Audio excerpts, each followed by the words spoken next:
I like that energy.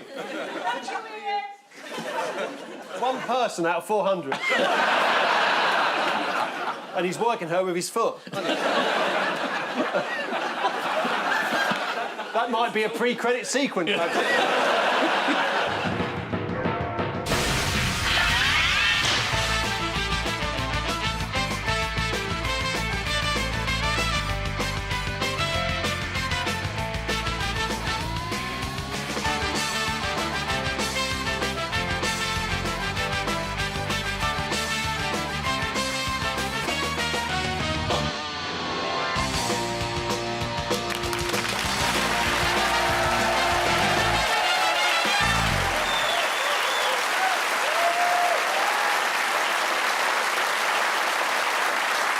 Good evening, welcome to Have I Got News For You? I'm Jack D. In the news this week, on a morning walkabout in Brighton, Ed Davey realises he may have overdone it with his Lynx Africa.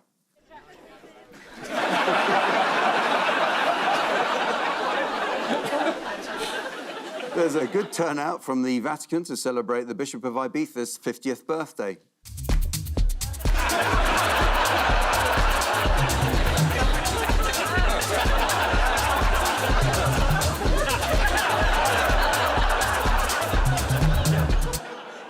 And despite his lead in the polls, Keir Starmer is keen to check on the Labour Party accommodation currently being provided for Jeremy Corbyn.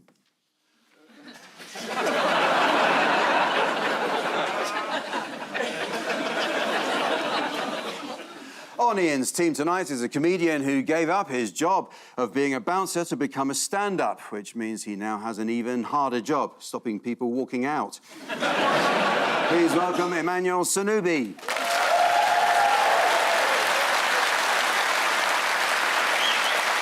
On Paul's team tonight is a Conservative MP who was elected in 2019 and was one of several to be dubbed a Boris baby. Nothing to brag about, there are dozens of them all around the country. Please welcome Dehenna, Davison MP. Thank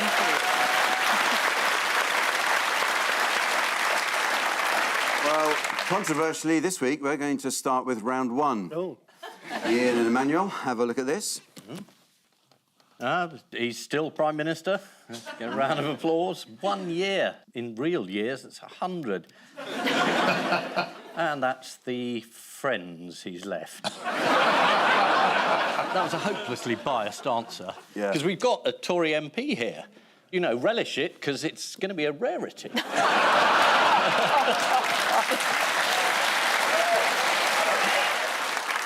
The next election might not be until December 2024, so are you excited by the prospect of being in your job for the next 12 months, 13 months? I think there's nothing people want more than another Christmas election, and actually it could run as far as January 2025. Usually you get ticked off when people knock on the door and it's carol singers. It's going to be us instead with our rosettes on knocking on your doors, and I literally cannot think of a better Christmas gift, can you? Yes. I mean, like, anything. Who's told Rishi the election has to be before then, though? Is he taking advice from Liz Truss? He's not. Officials have advised Rishi Sunak it would be a security risk if the UK election was held at the same time as America stages its own shit show.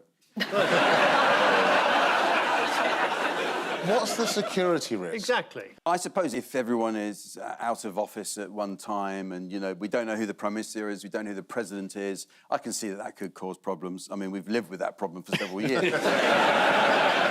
And what effect has Prime Minister Sunak had on the Conservative Party's fortunes in the last year? So I've been given my official line from CCHQ for this one. It's not a line of cocaine, is it? Not Christmas. It says everything is fine in giant letters, which is what I understand we're instructed to say these days. What were Rishi Sunak's 5 priorities that he wrote down for everyone to see in January?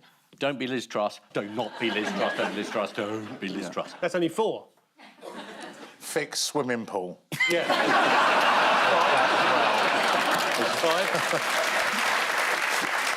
5. They were specifically halve inflation, grow the economy, reduce debt, cut waiting lists, and stop the boats. Well, to quote Mr. Meatloaf, 0 out of 5 ain't bad. Well, coming from you, Ian, I'm almost touched to hear you quoting Meatloaf. What's Rishi lost recently? The will to live? I assume this is perhaps a reference to two by-elections. Oh, yes. This is a week ago and it already feels like a lifetime, doesn't it? I don't know, some of us still enjoying it. The correct answer is not that he's lost 2 by-elections. I don't know why you had to bring it up. I figured, it's coming, get it in early. Well, he's lost his privacy, that's what I was getting at, because his mobile phone number has been circulated on social media by some social media pranksters. They're a laugh, aren't they? And no one rang. How long has Rishi Sunak had that mobile number for? 2 days, 18 years.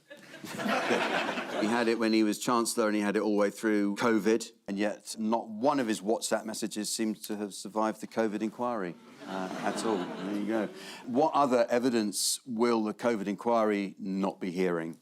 He won't be hearing from Simon Case. Yes, right. Why is that? He's ill. I don't know, it's this thing that happens when you're called in front of an inquiry. You just think, oh, I feel terrible. And I'm going to feel even worse when the evidence comes up. You're correct. He's not going to face the inquiry due to a medical issue. The medical issue being that he doesn't have a leg to stand on.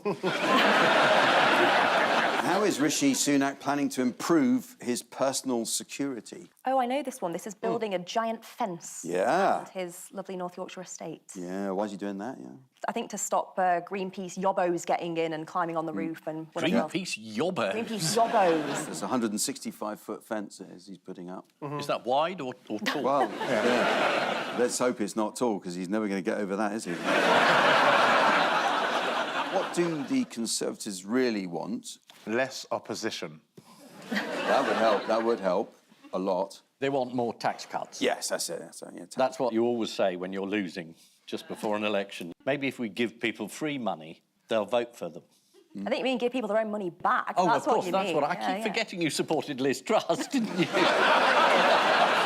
I did. I didn't mean to be rude, but I thought I'd bring it up early. What about the bankers' bonuses? Are you keen on that? I mean, I don't think they should ever have been capped in the first place, because I'd rather them get paid that money and then taxed on it, is my view, to go into public services and things. But now feels like a bit of an iffy time, given the pressures people are facing, to be cutting that cap. So, very much sitting on that big fence outside. Being pragmatic, right? Sorry, quick question. As a comedian, what is tax?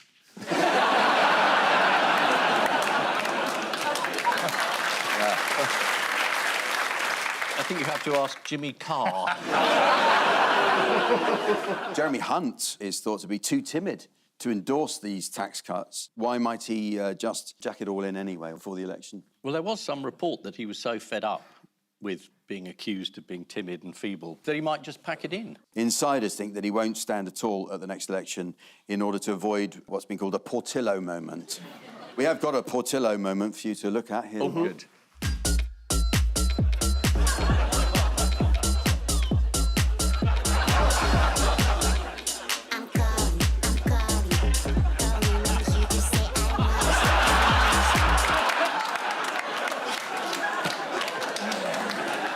Who's that? Bobby Gillespie from Primal Scream, Your Honour. In the background. I'm indebted to you. It's a popular beat combo, my lad. Rather like Harry Roy's orchestra, sir. A number of Tory MPs have declared that the Chancellor should be replaced with a more buccaneering alternative. Yeah. Sober up, Kwasi, you're back on. Trouble is brewing for Keir Starmer, though, potentially. It's quite a serious question, this one. He's in trouble over the Labour Party's attitude to the Israel-Palestine conflict as is going on at the moment. Some of his party are upset with him for not calling for a ceasefire and for appearing on a clip to endorse the Israeli government's policy of turning off food, water, aid, electricity. But calling for a ceasefire, I wouldn't have thought was terribly difficult. But hey, you know, what do I know? At least 25 Labour councillors have resigned, and he had a stormy meeting about it this week with several angry Labour MPs. In other news, something's gone wrong with Rachel Reeves' new book. Yes, bits of it appeared on Wikipedia before she wrote her book, and it may be... Huge chunks of it, apparently, which appeared elsewhere before the publication. Yeah. I find this one particularly confusing because I think Rachel went to Oxford and LSE, which are pretty, well-establisted, great universities. There's a lot of thick people going to these places. Honestly, you'd be surprised that the standard has dropped over the years. Plummeted, hasn't it? Well, I'm not looking at anybody. But my point is, I went to Hull, great university, in terms of the rankings, not quite up there with Oxford and LSE. In terms of the what? In terms of the university rankings, Yeah. not quite up there. And yet I'm pretty sure... There's not much else to do in Hull. That's not fair. But I'm pretty sure one of the first things we got told was, one, don't plagiarise, and two, certainly don't do it off bloody Wikipedia. Yeah, No, exactly. if you're going to copy, don't copy bollocks. Yeah. I went to Hull once. To Hull and back. Yeah. I was looking for Larkin. Yeah. Were you? Yeah. He was worked at the library. Yeah, he was a miserable bastard, wasn't he? This is the first anniversary of Rishi Sunak, although no card from Liz Truss. The message she wanted to send sadly violated Moonpig's terms and conditions. According to the Daily Mail, last year, Sunak's local council approved his plans to build a 40-foot heated swimming pool along with a gym, tennis court and pool house with hot tub. Who do you think he is, Captain Tom's daughter?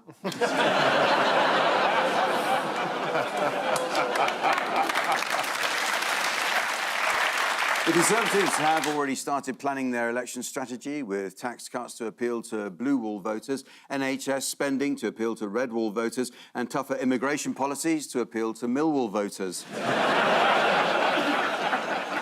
So, Paul and Dehenna, Yes. take a look at this.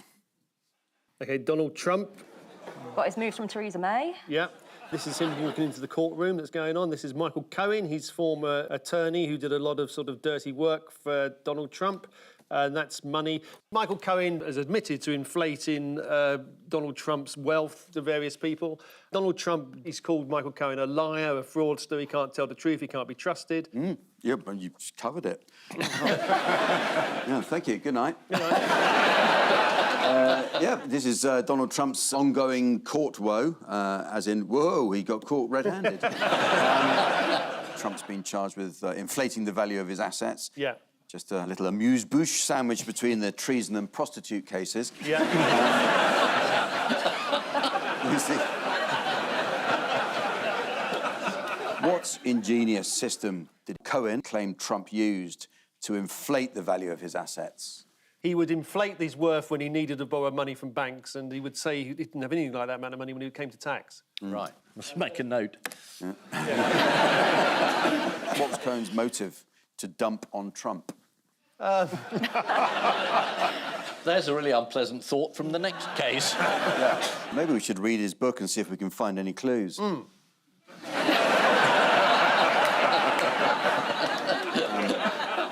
Trump likes the idea of prison because it'll make him a martyr. Do you remember what he specifically said? No, I don't know. He said, I don't mind being Nelson Mandela.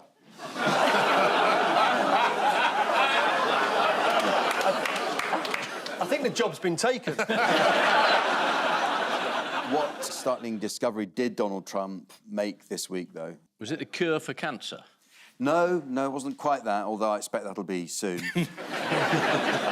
Well, let him do the speech. Yeah. Oh, yeah. OK. Yeah, why not? I'm for us. I'm for us. You know how you spell us, right? You spell us, U.S. I just picked that up. Has anyone ever thought of that? I just picked that up. A couple of days I'm reading and it said us. And I said, you know, if you think about it, us equals U.S. Isn't that? Now, if we say something genius, they'll never say it. You know, we get 25, 30, 40, 50, 80,000, 100,000 people to speeches. They've never said Trump's a great speaker. There's a reason why. I would love to, when he's going off on one of these mad digressions, I'd love just to see the audience's face. They must be sort of frozen in a kind of sort of rictus grin as the man that they love just talked bollocks endlessly. More news from the US. Yeah. Have you ever noticed it spells us? Yeah. That's amazing. I nearly said, what else has happened in us? Nothing like that in UCK.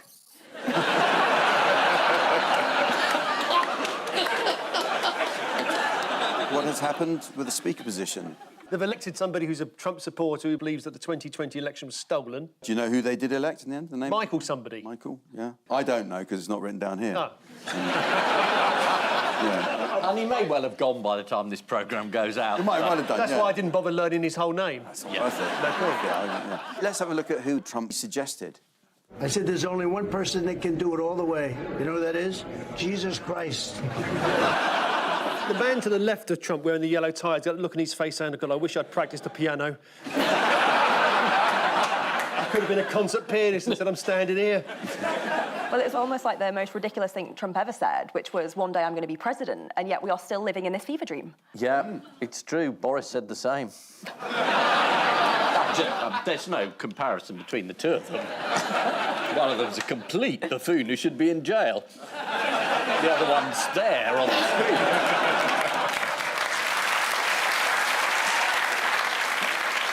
Thank goodness I'm here for balance, honestly.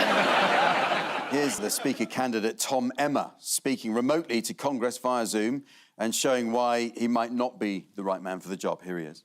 Today's gig economy sprung out from the last recession that offers a job that anyone needs. During COVID-19, we must make sure that our nation's sole proprietors and the smallest of small businesses receive timely... Will the gentleman suspend? I'm sorry, Mr. Emmer? Yes. Are you okay?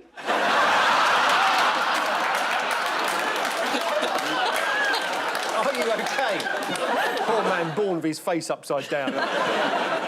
Shame. Who did Trump call a red-haired weirdo this week? That's the Australian businessman, isn't it? I know, his name's Pratt. It is Anthony Pratt. Anthony Pratt. I mean, to be fair. Is there a Yorkshire Terrier somewhere in his bloodline? Somewhere?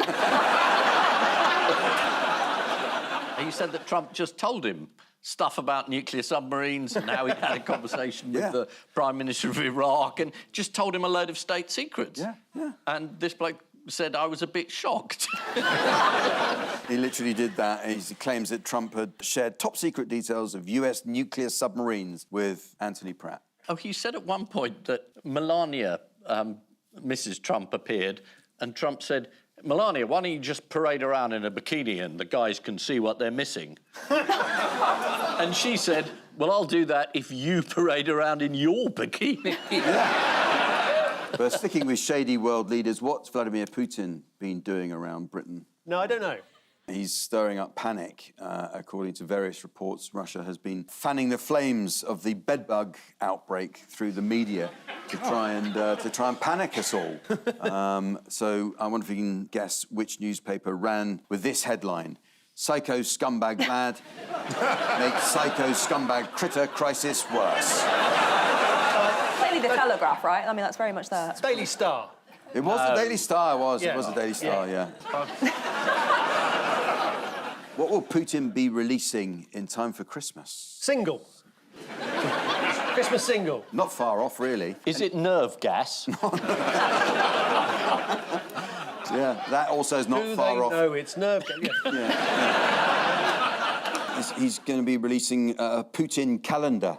Oh, no. Oh, yeah, he always does that, doesn't he? Oh, no topless pictures this time? No, On horseback? He hasn't. And that's a shame. BBC's Russia correspondent Steve Rosenberg pointed out it's not clear why, but the photos are all over 2 years old. I've been watching Steve Rosenberg, and he doesn't seem to know a lot. We don't know exactly what deals are going to be done by Russia and North Korea. And probably we're not going to be told about all the deals they end up doing. We still don't know the full extent of the damage. I was watching Russian TV's main evening news programme today, and do you know what they said about this attack? Absolutely nothing. We're looking for answers. Where is Wagner? Where's their chief, Yevgeny Prigozhin? No one seems to know. And what of the time we've spent in Belarus? And all those questions we came here with? Well, we're still searching for answers. There were still more questions than answers about what had happened. and a lot of uncertainty about what's in store. As for Russia's immediate future, after the mutiny, that's unclear. The main question we've been asking is, what on earth is going on? And nearly 2 weeks on, we still don't know. These are the trials of Donald Trump. In his autobiography, Michael Cohen described Trump as a cheat, a liar, a fraud, a bully, a racist, a predator, and a con man. And that was when they were still friends. And so to round two. And as you probably know, there's nothing I love more than Halloween. Which is why they've made this for me. It's the Cauldron of News.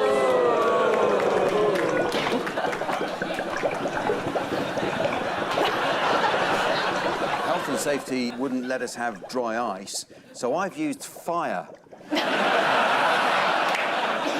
I'm fine, by the way.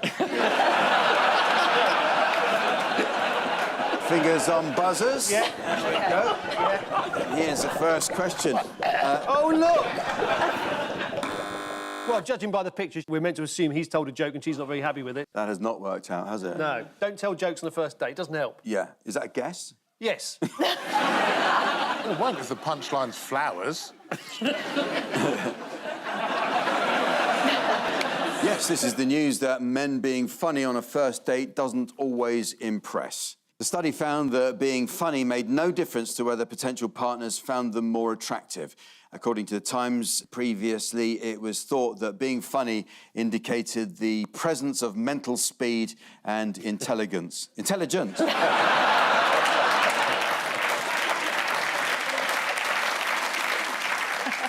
What else did they find causes laughter on a first date? What else did they find? Unexpected acrobatics? So we've got poor jokes.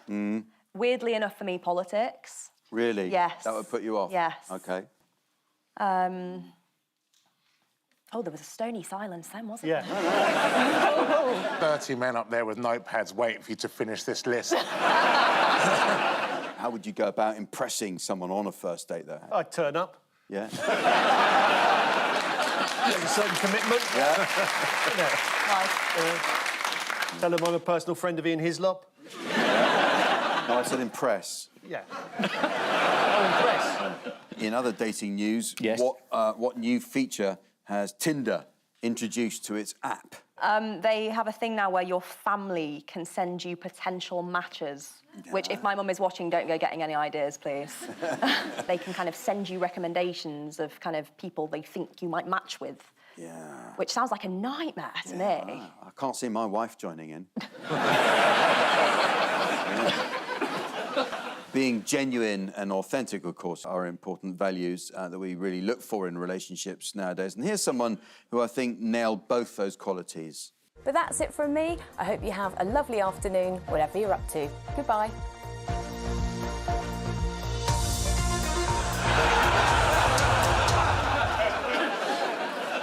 Who will have to run their relationships past a new body? Is it Matt Hancock? This is ITV, Yes, it is, Dehenna. If you dare to have a friendship with another member of ITV staff, you must declare said friendship. Yes, from now on. even if it's platonic. Yes. Yeah. Is this in reaction to the Philip Phil and Schofield. Holly? Yes. Yeah. Schofield, yeah. Paul, how would you describe your relationship with your colleague Ian, if you have to declare it? What would you say? Distant. By about 14 feet. This is the latest survey that's revealed that women don't always find funny men attractive. Didn't need a survey to tell me that. Scientists have further analysed what women consider attractive in men, revealing 1 in 10 find intelligence to be most important. 1 in 10? Yeah, I'd have thought it'd been higher, like 1 in 12. Yeah.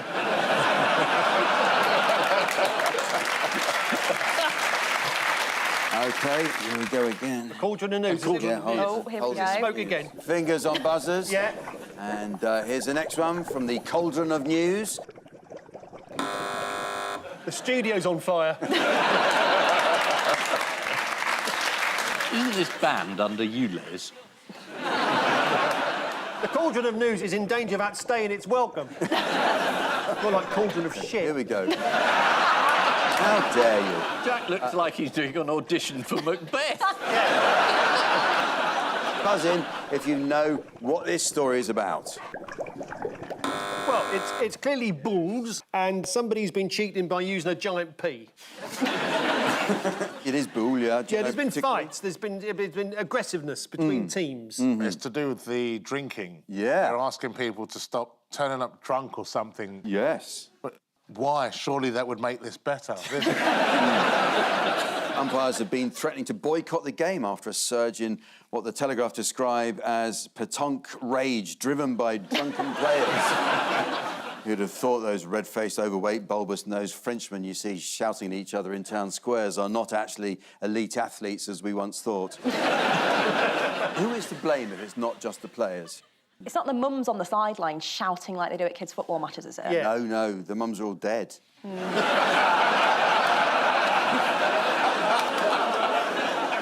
It's the bull clubs themselves, according to French newspaper Le Figaro.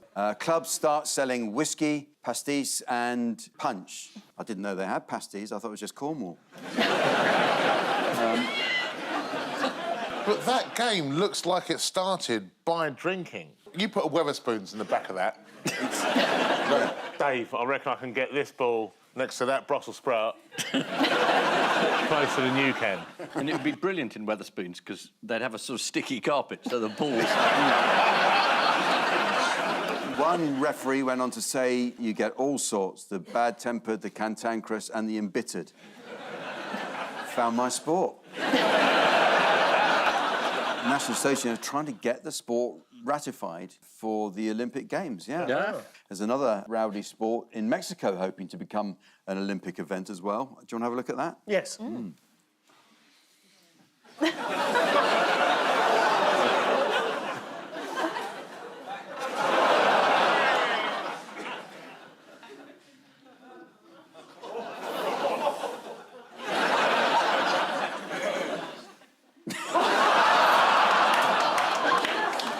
know what? Until he took that shot, I looked at that and thought, I'm pretty sure we stopped this 400 years ago. Don't ever go at me, you did it. Yeah.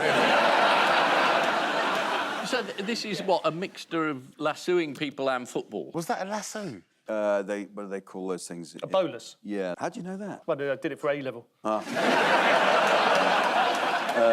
Finally, why did Arbroath FC not get a game last weekend? Must have been an unusual thing. I mean, it wouldn't be just because there was a storm up in Scotland, wasn't it, last weekend? So you were right, actually, Paul. It was the Scottish Championship side play at this stadium, but Storm Babette caused the game to be called off because the stadium is built here. Yeah, it's quite close to the sea, isn't it? That's probably the right decision. Let's have a look at when they have tried to play despite bad weather.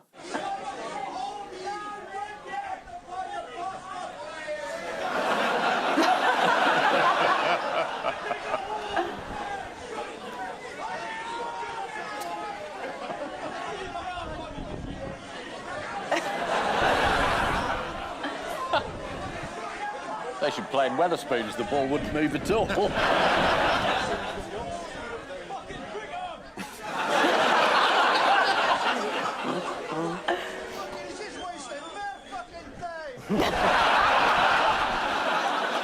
Luckily, they had an understanding crowd. Yes. This is the outbreak of drunken fighting during games of pétanque in France, which has been dubbed a hooliganism. One referee claimed that he was almost strangled earlier this month, adding, "I've seen this happen before." If only the French had an expression for that. And I'll stir the cauldron of news once more. Makes you look like a failed contestant on MasterChef. Buzz in when you know what this is. There's been a thing where the Heinz baked beans have produced a guide as to how you should eat your baked beans, a 5-point guide. Yes. Point 1, open the tin. Point 2, pour it into a saucepan. Point 3, prepare some toast in a toaster. Yeah. Point 4, find some cutlery. Point 5, eat it. Yes. I mean, it's slightly different, but I absolutely can't be asked to read it.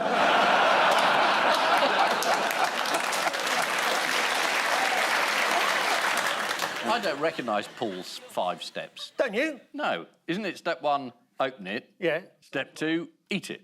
Aren't you going to heat them up at all? Well, You dive into them with your hands like some sort of savage.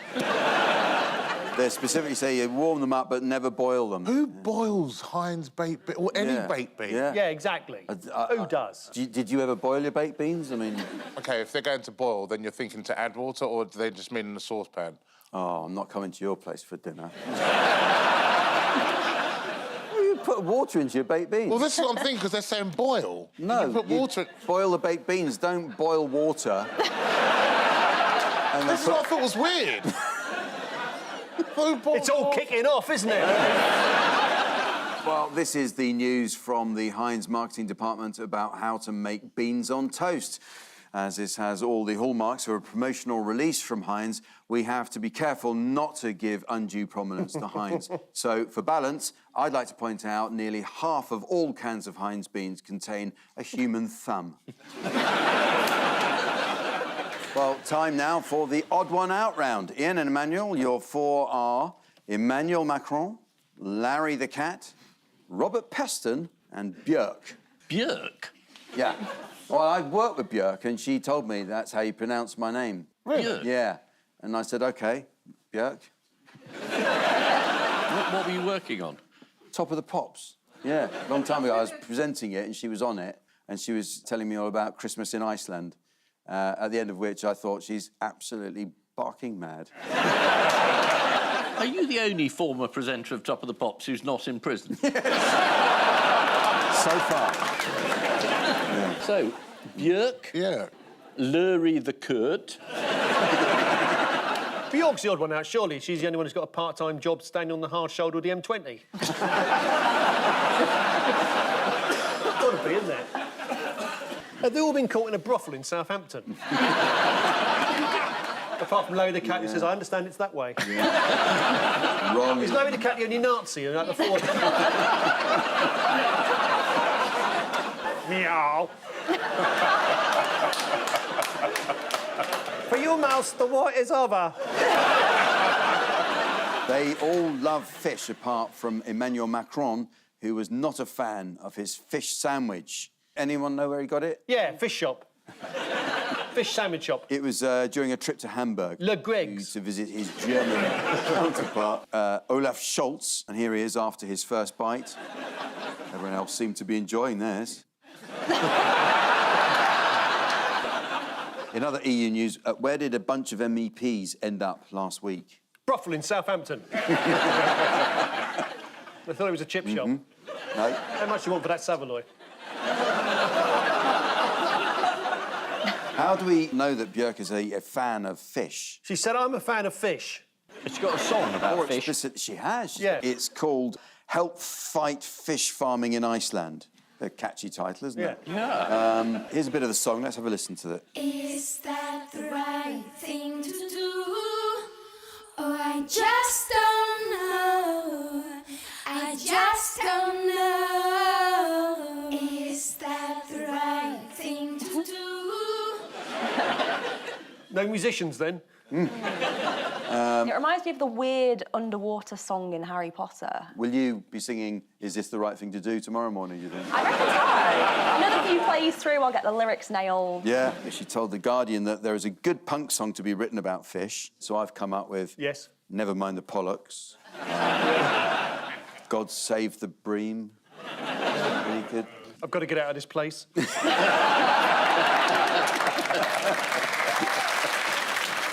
What does eating fish have to do with Robert Peston? What does it do to him? He looks like he really loves it. Yeah, there he is, yeah. His new novel, The Crash, features a character he's based on himself who gets an almost sexual pleasure from eating turbot. Almost. Yeah. Peston, he's formed a punk band called Centrist Dad. And Peston sings lead vocals, as if that wasn't enough. Ed Balls is on drums. Oh, no. And, if only there was a video of it, wouldn't that be fun? Oh, wait, there is. Let's have a look. I am the Antichrist. I am an anarchist. I know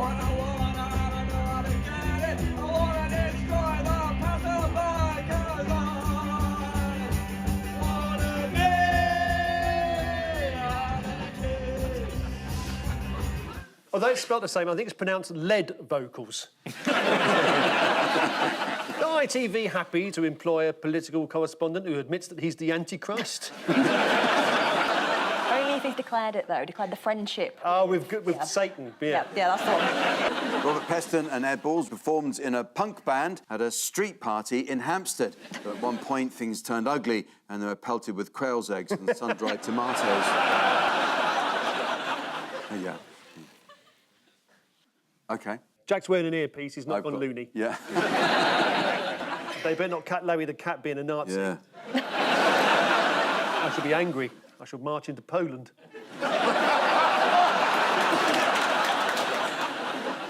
Paul and Dehenna, your four are Angela Rayner. Yes. The Prince of Wales, Rishi Sunak, and Dwayne "The Rock" Johnson. Dwayne "The Rock" Johnson has been in the news in the last few days. It's about skin colour. He's got a waxwork of him, I think, somewhere in Paris, and he's complained that and other people have pointed out his skin colour's a bit too light for him. It's not his actual skin colour. So is that the area that we should be looking at? He's not quite right, no. They've all been given unflattering nicknames, apart from Dwayne "The Rock" Johnson, who changed his nickname to make it more flattering. Why is he called The Rock? His first nickname he didn't like. As a baby, he was given the nickname Dewy after his godmother said that his nappy wasn't wet, just a little dewy.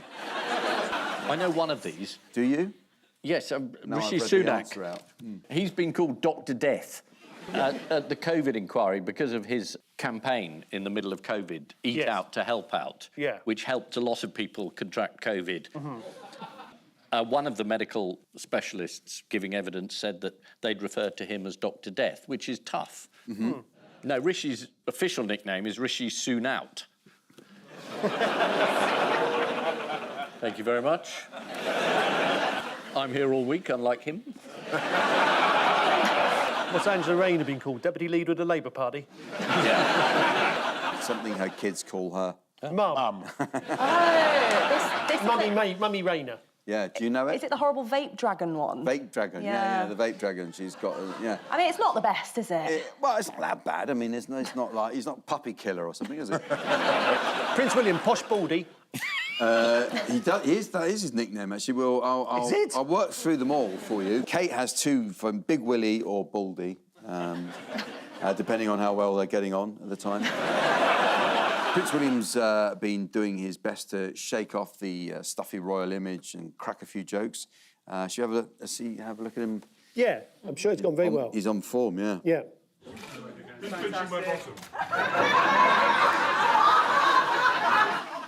Coincidentally, that meeting took place in the constituency of Peterbone.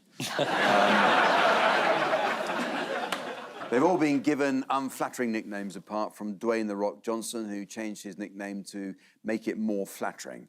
Rishi Sunak has got a number of nicknames. Dr. Death from his chief medical officer, Dishy Rishi from when he was running for Prime Minister, and, of course, there's his wife's nickname for him, Penniless Pete. All of the royal family have secret nicknames for each other. Some are easy to work out, like Big Ears and Horsey, although we may never know who Ginger Whinger and Yankee Doodle Grifter are.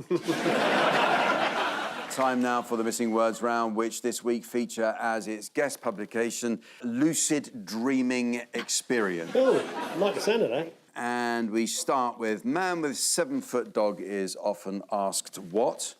How big is your poop bag? Has his tongue long enough so he can lick his... I don't know what the answer is. He's often asked how much for a ride. He's called Abu. Oh, blimey. Abu's 6-1 to win Crufts and odds on to win the Grand National. Next one. Robots' dreams would have far more what than human dreams? Robots in them. It would have more mathematical formulas, is what it came to. This is an article from Lucid Dreaming Experience, the idea of machines becoming scientists. Oh, sorry. Can I just quickly... Sentient. Sentient, sentient, thank you. I don't know about artificial intelligence. I'd welcome any kind of intelligence. Yeah. This is. It's true as well. I'm not dyslexic. I've been told I'm clinically thick. This is... what do you mean, clinically? I don't know. Yeah, exactly. This is an article from Lucid Dreaming Experience. The idea of machines becoming sentient doesn't bother me, although before bed I do unplug my Henry the Hoover. Mine's called Hooray, Henry. Next, nudist kicked out of Wetherspoons after what? Playing French game of bowls drunk. Refusing to use a spoon to stir his coffee. The answer is actually accidental exposure while picking up a poppadom. It actually put several of the other customers off their breakfast Stellas. Next, do you speak Bengali, then what? Well done. Then get in touch with the Lucid Dreaming Foundation to help them translate their 3,500-word lucid dreaming booklet. Yeah. That's literally what I was about to get. Okay. Next, Spanish Duke is told what is not legal. His dukedom is not legal. Title is not legal. His castle is not legal. You're quite close. Yeah. It's actually his daughter's name is not legal. The name was too long under Spanish law to be legally registered. The Duke wanted to call his daughter Sofía Fernanda Dolores Gaetana Teresa Ángela de la Cruz Miquela del Santísimo Sacramento del Perpetuo Socorro de la Santísima Trinidad y de los Todos los Santos.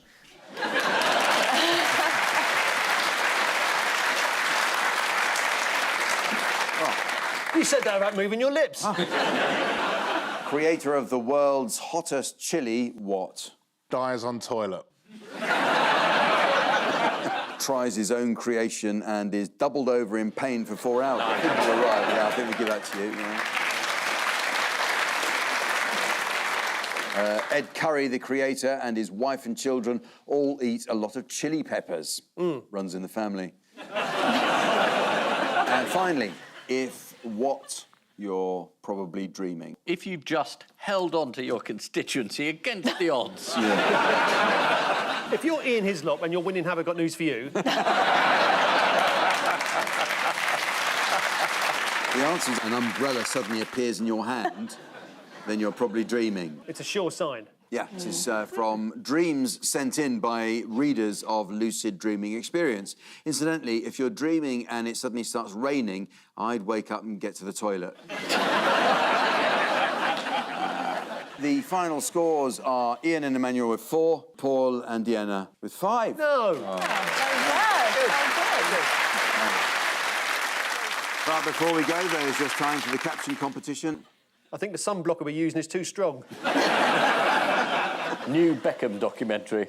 I'll say it once, I'll say it again. I never wanted to move to Welwyn Garden City. On which note, we say thank you to our panellists, Ian Hislop and Emmanuel Sonubi, Paul Merton and Dehenna Davison, and I leave you with news that in Ashton, staff pulled together to make all the preparations for Angela Rayner's next constituency meeting. Producers of The Apprentice say screen tests for a replacement for Lord Sugar aren't going well. And at a rally in Florida, attendees get more than they bargained for as Donald Trump bends down to pick up a pen mid-speech. Good night.